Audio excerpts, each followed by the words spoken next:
안녕하세요. 프로덕트 디자이너로 일하고 있는 지원입니다. 오늘은 제가 아무런 백그라운드 없이 어떻게 토론토에서 프로덕트 디자이너 주니어 레벨로 취업을 할 수 있었는지 좀 구체적인 전략을 이야기해 보려고 합니다.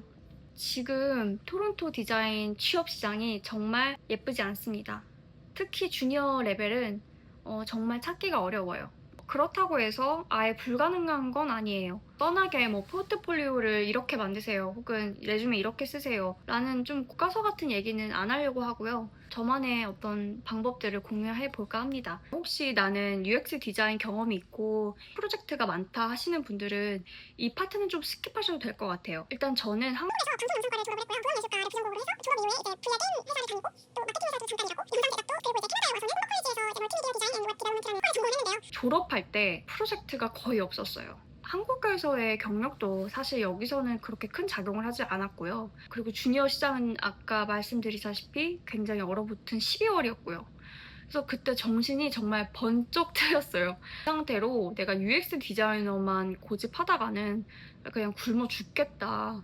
그래서 저는 전략을 좀 바꿨어요. 포트폴리오를 투 트랙으로 2개 만들었어요. 첫 번째는 내가 진짜 하고 싶었던 프로덕트 디자이너 중심의 포트폴리오, 그리고 두 번째는 제 정말 잡다한 경력들을 한 방에 때려박은 멀티미디어 디자이너의 포트폴리오 2개를 만들어서 한마디로 2 포지션을 동시에 진행을 한 거죠. 사실 학교 교수님은 다 뜯어 말렸어요. 1개도 만들기 힘든데 어떻게 2개를 하려고 그러냐. 근데 저는 생각이 좀 달랐던 게 2가지 이유가 있었는데, 첫 번째로 실무 경험이 너무 중요해요. 제가 인턴십 하면서 뼈저리게 느꼈던 거는 필드에서 진짜 내가 돈을 받고 일해본 경험과 학생으로서 그냥 프로젝트를 하는 거의 갭은 너무 커요. 내가 원했던 완벽한 타이틀이 아니더라도 일단 회사에 들어가고 나서 일을 좀 하면 나중에라도 내가 원하는 어떤 롤로 스위치할 기회가 반드시 옵니다. 실제로 제가 아는 분들 중에서도 다른 포지션으로 이제 입사를 하셨다가 이직할 때 다른 롤로 이제 점프하시는 분들도 굉장히 많이 봤거든요.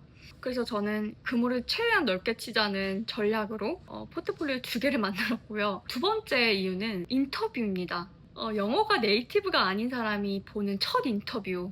얼마나 떨리는지 아세요? 그리고 얼마나 많은 눈물을 쏟는지 아세요? 제가 포트폴리오 2개로 이제 지원을 하니까 면접 기회도 2배로 늘어나게 되는 거예요. 면접관이 나에게 어떤 질문을 던지는지, 그리고 내가 어떻게 말할 때 이게 꼬리 질문으로 계속 이어지는지 이 패턴이 감이 오잖아요. 그래서 저는 인터뷰를 떨어졌어도 그건 불합격한 걸로 안 쳤어요. 사고 자체를 바꿨어요.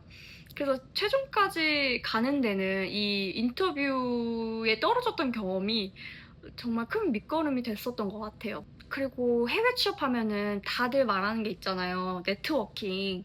네트워킹을 잘하면 커넥션으로 취업을 할 수 있는 어떤 기회가 주어질 수도 있다. 제가 본 현실과는 좀 동떨어진 얘기라고 느껴지거든요. 왜냐하면 저도 초반에는 디자인 이벤트, 커뮤니티 이런 거 많이 다녔어요. 그런데 가보신 분들은 알 거예요.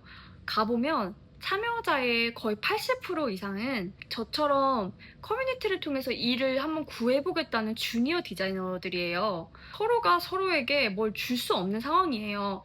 그래서 정작 키맨들, 예를 들면 시니어 레벨이나 혹은 매니저들이나 이런 분들은 굉장히 극소수인데, 그분들이 거기에서 사람을 구할 확률, 그리고 그게 내가 될 확률, 그래서 과연 몇이나 될까. 어느 순간 좀 그걸 깨닫고 차라리 포트폴리오에 시간을 좀 더 투자하자라는 방향으로 갔던 것 같아요.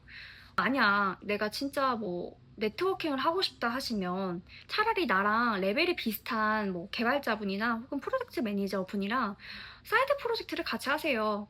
내가 컬리지를 다니면 컬리지 친구들이랑 같이 팀을 짜도 좋고, 요즘은 이제 디자이너랑 개발자 이렇게 매칭해주는 플랫폼도 나왔더라고요. 저도 그 사이트를 통해서 만난 팀원들이랑 작은 앱을 이제 빌드업 해본 경험이 있고, 또 그 경험을 포트폴리오에 이제 적기도 했었거든요. 그리고 면접관들도 이런 경험을 굉장히 좋아해요. 내가 스스로 뭔가를 만들어서 해본 경험. 관련된 사이트는 제가 더보기란에 남겨둘게요. 어쨌든 저는 네트워킹은 누군가를 만나서 기회를 얻는 것도 있을 수 있지만, 내 포트폴리오를 어떻게 더 보완해줄 사람을 만나고 구하는 게 더 주니어 레벨에서는 맞다고 생각해요.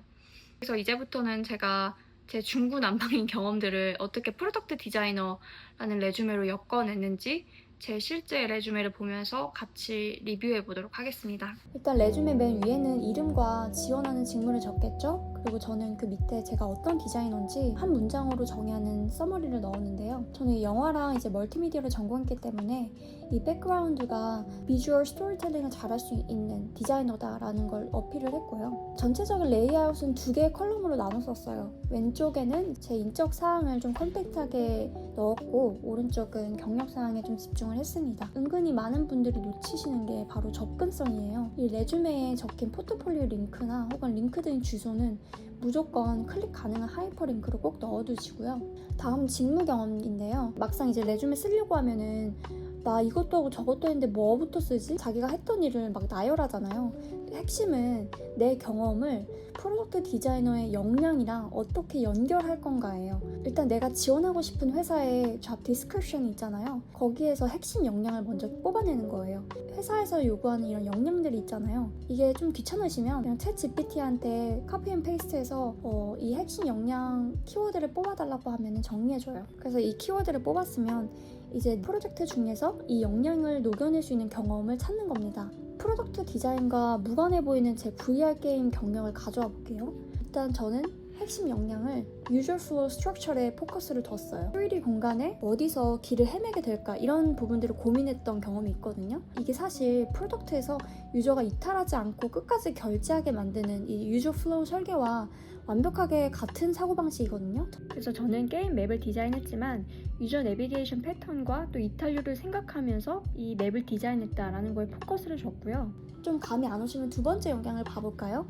저는 두 번째 역량으로 인터페이스 클래리티랑 어세시빌리티에 좀 초점을 뒀어요. 이게 왜 프로덕트 디자이너 역량 중에 필요한 부분이냐면 이 버튼이 왜 여기 있어야 되는지 그리고 이 디자인 결정을 어떻게 내렸는지 나는 이런 디자인 사고방식을 갖고 있다 이런 걸 구축할 수 있는 사람이다 라는 걸 보여줄 수 있기 때문에 돋보이게 썼어요. 참고로 이 WCAG 원칙은 뭐냐면 시각적으로 불편감을 얻는 사람들도 쉽게 사용할 수 있도록 만든 접근성 가이드라인인데 이런 키워드를 넣어주시면 좋아요. 마지막으로 제가 마케팅 회사에서 일했던 경험을 가져와 볼게요. 첫 번째 불릿을 보면은 그냥 랜딩 페이지를 디자인했습니다가 아니에요. 정보 위계랑 콜투 액션 배치를 재설계해서 트래픽이 33% 올랐다는 걸 썼어요. 근데 주니어 단계에서는 그런 비즈니스 결과가 사실 없는 경우가 더 많잖아요. 그럴 때는 유저 테스팅을 내가 몇 회를 진행했는지 또는 그 리서치에서 발견한 페인 포인트가 몇 개였고 내가 그걸 어떻게 반영을 했고 또 접근성은 어떻게 개선했는지 이런 것들을 다 결과로 만들 수가 있어요. 이 부분에 대해 좀 자세한 내용은 포트폴리오 다룰 때 다시 한번 말씀드릴게요. 우리는 지금 경험 자체를 바꿀 수가 없잖아요. 프로젝트 디자이너 역량의 리스트를 쫙 뽑아보시고 내 경험과 매치되는 부분이 있는지를 살펴보시면서 연결하시는 작업이 꼭 필요해요.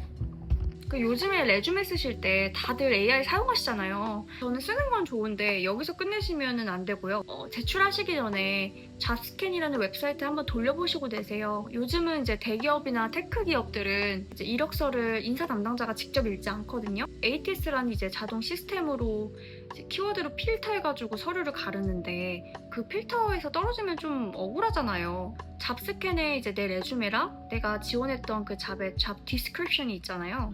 그거를 카피 앤 페이스트 해가지고 같이 넣으면은 어떤 키워드가 누락됐는지 혹은 몇 퍼센트로 내가 이 잡에 맞는지 내 레주메가 이런 것들을 보여줘요. 그 매칭률을 끌어올리셔서 지원하시는 거를 추천드려요. 사실 오늘 포트폴리오까지 하려고 했는데 시간이 좀 없어서 그래서 오늘 저의 다소 자유분방한 경력들을 어떻게 프로덕트 디자이너 이력서로 엮는지 좀 공유를 해드렸고요. 지금 당장 뭐 시장이 어렵다고 해서 너무 기죽지 마세요. 멘탈 게임이고 그런 경험들이 쌓이다 보면 나를 알아보는 회사가 저는 분명히 나타날 거라고 믿어요. 저도 그랬고요. 어쨌든 파이팅 하시고요. 다시 말씀드리지만 이건 정답이 아니기 때문에 제가 찾은 그냥 저의 개인적인 방법이기 때문에 악플은 달지 마세요. 그리고 혹시 뭐 궁금한 점 있으면 언제든 댓글 남겨주시고요. 그럼 다음 영상에서 찾아뵙도록 하겠습니다.